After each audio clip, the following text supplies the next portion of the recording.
Hello everyone, this is LimAK here, and I'm playing a little bit of Conquest of Elysium 3. This is a old school strategy game from Illwinter Game Design, and I say old school because it looks terrible from like the UI and like the sprites, but that's not really why I wanted to show this game. It's because actually behind its somewhat basic graphics is actually a fairly interesting and compelling strategy game here. So let's just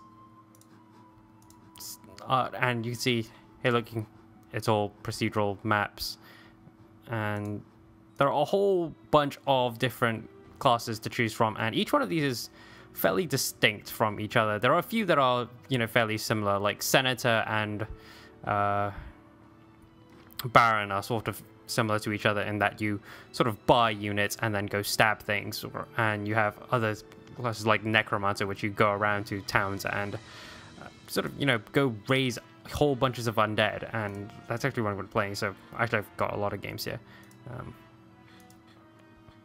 So this is what the game looks like, and you can see it definitely looks like an old game. And the UI design's not fantastic, but it's certainly functional, and I suppose that's what it's meant to be. Not much more than that. It's certainly nothing fancy. I think this is the end of my turn for this one. So I've got 3 different commanders here, each with a whole bunch of guys. So you can see here, almost my entire front line here is made up of various undead troops, and then I've got a back line of archers. And one thing I really don't like about this is how the spell system works, is that you say, I have memorized some number of spells. You have to have like your full spell list sorted out, so you can't have like 3 spells that you want to use, and then it'll just sort of like use them automatically. So if I can find a battle later, let's end the turn, and oh, okay. So you see, the battle just plays out. Like, you don't have any influence over what happens. And this army of boars that was roaming the countryside isn't really...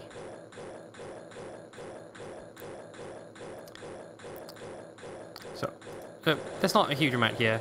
And, sound effects also not fantastic. Actually, I probably should have slowed that bit down. Because your front line has the ability to attack once, but if you have melee troops, they only... the most forward rank actually gets to do any damage. And then you have your ranged guys attack, and you also have your spellcasters, which can attack from basically anywhere. Right. You can't move because you don't have any movement points. So there are certain units which have different movement speeds. Like Undead, we have the trait Slow, which means we only get 2 movement points instead of the usual 3. Unfortunately, I think since most of my armies are made up of lots and lots of undead, not really going to be able to move very quickly. Also, this game has no tutorial whatsoever, or like really anything to help you with learning how to play the game. There is a in-game there is a PDF manual that comes with the game that sort of helps to explain it, but it's also really long, and it's filled with a whole lot of information that when you're just starting out the game, you don't really need. And that's kind of the problem with a lot of giant manuals like that. When you're just learning how to play the game, knowing like the nitty-gritty of how things work, like what units do what, it's not really important. Like, the things that are important are like, how do you move and how do I start the game? And quite frankly, that's probably the biggest problem I had when I first played this game. Of you start of the game and just trying to survive the first 10 turns was far harder than I would have liked to do. So I'm actually trying to move through plains here because they only require 1 movement point to go through instead of like going through rough terrain. And I sort of don't like using so troops for the express purpose that, you know, I have some troops in this army that can still move, but because I've got like lots and lots of undead guys, and I actually think this is heavy infantry, yeah, who are also slow. But all these archers can move 3 spaces, but they're just slowed down by the rest of the army. And what else can I do here? So we've got 1 battle going on there. You guys can move. So yeah, there's also these special tiles here, like hamlets, which generate 2 gold a turn, and village, which generates 3 gold, and a hand, which is Hands of Glory. And that is my resource specific for Necromancers, and that lets me do a whole bunch of things, like summon undead servants or transform into a lich. And the lich is kind of amazing because it's a very, very powerful spellcaster that's immortal. So when he dies in battle, eventually he will respawn back at my home base, and that's great. And also doesn't go insane, which is a problem with normal necromancers. When I use raise, sorry, no, that's not what I wanted. When I use raise dead, that causes them to get the trait insane, which means sometimes they just don't want to do anything, which is fine, because, you know, if you're insane, that's kind of what would happen. And so I don't think I can. All right, let's. I have 30 units, whatever. 6 guys, not really a big deal. This is just neutral people here. I haven't met anybody, I don't think. And yeah, I can trade. Actually, I want more Hands of Glory. That'll cost me 15 a turn.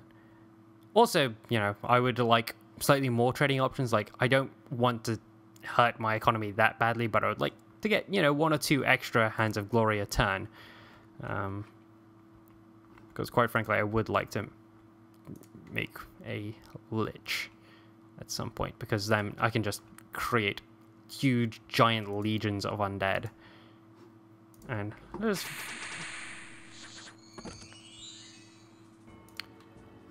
Anyway, guess what? My giant army isn't really threatened by 12 guys.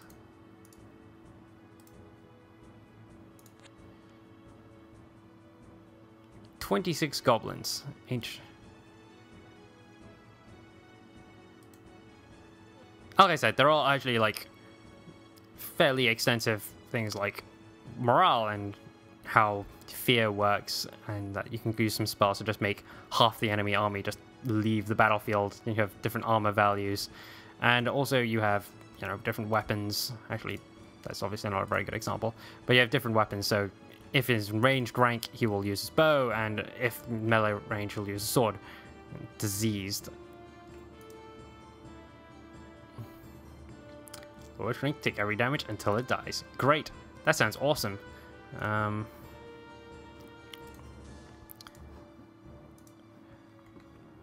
And the lose condition is I lose all of my fortresses, or I lose all of my commanders. So the fact that I've 1, 2, 3, 4 commanders around actually means I'm fairly safe. Like, I can lose a couple things and still be in this game. Don't know why there's 3 soulless just randomly there. And so let's take that watchtower. Oh, ooh, a port. That's lots of money.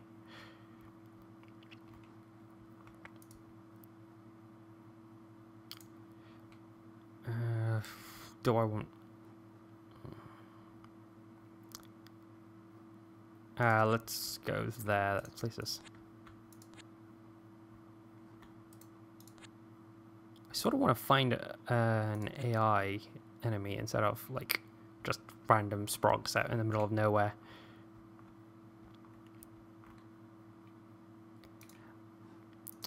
As I said in the beginning, is that the races are all fairly distinct from one another, Unfortunately, that's meant that there's been some balance issues with the races that I found. I mean, maybe I'm just not good at certain races, which is certainly, you know, there's something to be said for that argument, because guess what? Them being so different from each other, and definitely in the early game, that's incredibly obvious. But I found that some races just aren't as good. Like, dwarves, for example, are really quite powerful in the early game because you have free troops every single turn, whereas some races definitely have a problem getting a large starting army. And, like, necromancers and dwarves don't have that problem.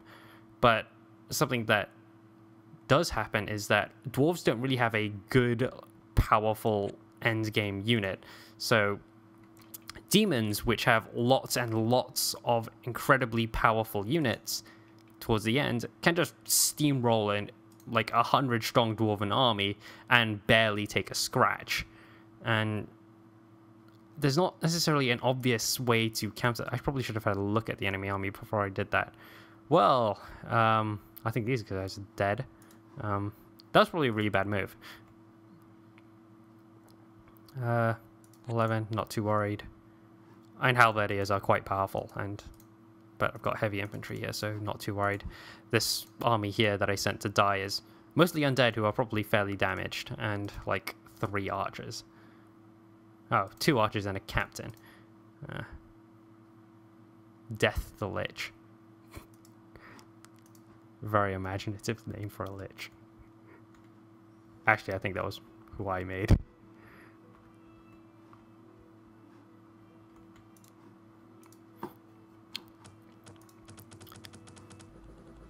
And defenders also attack first, so, you know, clearly this has gone spectacularly for me.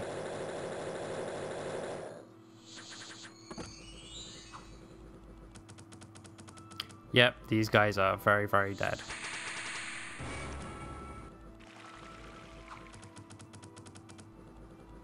We're doing surprisingly not terribly.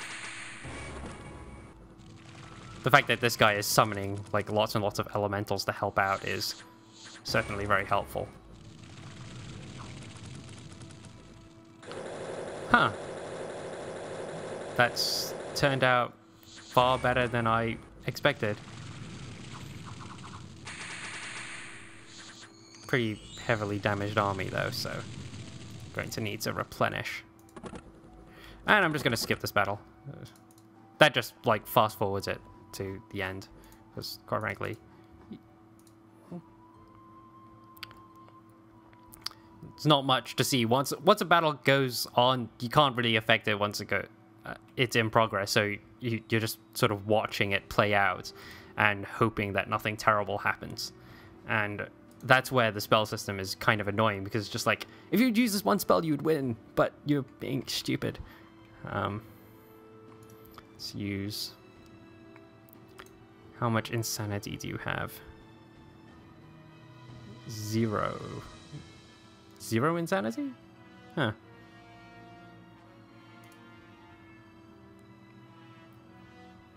Strong presence of the dead. So this should give me a great deal of undead to bolster those ranks. Yeah, that'll do it. So yeah, this is why I like using the undead a lot, because it's just like summon giant army. And can I recruit from a port? I don't think so. Dark Citadel. So, you know, I'm playing undead. There's not a huge number of troops I get to pick from, but for the most part, I fill up my front ranks with lots and lots of undead sprogs, and then fill my back rank with archers. And I should probably build more archers, but I think I'm running just about out of time. Wish I could have found, like, an enemy hero in this time, but I don't think that's going to happen. Anyway. Yep, that's probably not going to happen given I have, like, 30 seconds left. So I'm just going to say this has been Conquest of Elysium 3. Thanks for watching, guys. Bye.